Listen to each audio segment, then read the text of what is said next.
வீடுதோறும் அரசு சேவைகள் மருத்துவம் தொடர்ந்திட ஸ்டாலின் தொடரட்டும், தமிழ்நாடு வெல்லட்டும். லெஜண்ட் சரவணா ஸ்டோர்ஸ் புரொடக்ஷன்ஸ் தயாரிப்பில் லெஜண்ட் சரவணன் நடிக்கும் லீடர் ஏப்ரல் 3 முதல் உங்கள் அபிமான திரையரங்குகளில். சம்மர் வந்தாச்சு. What's your plan for this holiday? எங்க கிட்ட விட்டுருங்க, நாங்க பாத்துக்கிறோம். GT Holidays, South India's #1 travel brand. மறைந்த முன்னாள் தமிழக முதல்வர் ஜெயலலிதாவுக்கு சொந்தமான ஹைதராபாத் இல்லத்திற்கு சொத்து வரி பாக்கியை காரணம் காட்டி கிரேட்டர் ஹைதராபாத் மாநகராட்சி அதிகாரிகள் சீல் வைத்துள்ள சம்பவம் பரபரப்பை ஏற்படுத்தியுள்ளது. ஹைதராபாத்தின் ஸ்ரீநகர் காலனி யூசுப்குடா பகுதியில் உள்ள கதவு எண் 83/1999 என்ற முகவரியில் அமைந்துள்ள இந்த இல்லம் 4 மாடிகளுடன் கூடிய அடுக்குமாடி கட்டடமாகும். ஜெயலலிதா உயிருடன் இருந்தபோது இந்த கட்டடம் அவரது அலுவலகமாக பயன்படுத்தப்பட்டு வந்தது.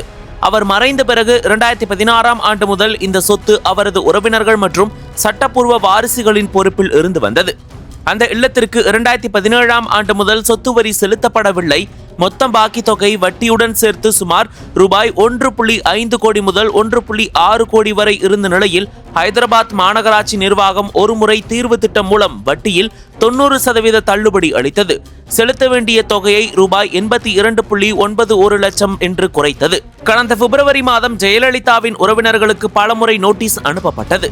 வரியை செலுத்துமாறு எச்சரிக்கையும் செய்யப்பட்டது. எந்த பதிலும் வராததால் ஹைதராபாத் மாநகராட்சி அதிகாரிகள் மார்ச் 30 அன்று அந்த இல்லத்திற்கு சீல் வைத்து முடக்கினர்.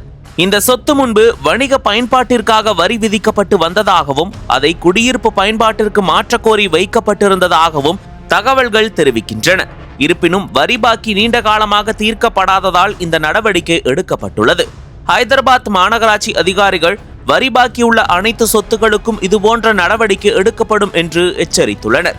ஜெயலலிதாவின் சொத்துக்கள் தொடர்பான பல்வேறு வரி பிரச்சனைகள் ஏற்கனவே பேசுபொருளாக இருந்த நிலையில் இந்த சம்பவம் அரசியல் வட்டாரத்தில் கவனத்தை ஈர்த்துள்ளது.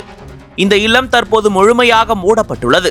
வரியை செலுத்தினால் மட்டுமே சீல் நீக்கப்படும் என்று ஹைதராபாத் மாநகராட்சி தெரிவித்துள்ளது. ஜெயலலிதாவின் வாரிசுகள் இனி என்ன நடவடிக்கை எடுக்கப் போகிறார்கள் என்பது அடுத்த சில நாட்களில் தெரியவரும்.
அனல் பறக்கும் செய்திகளை அப்டேட் செய்து கொள்ள நக்கீரன் களத்தை இப்பவே சப்ஸ்கிரைப் பண்ணுங்க.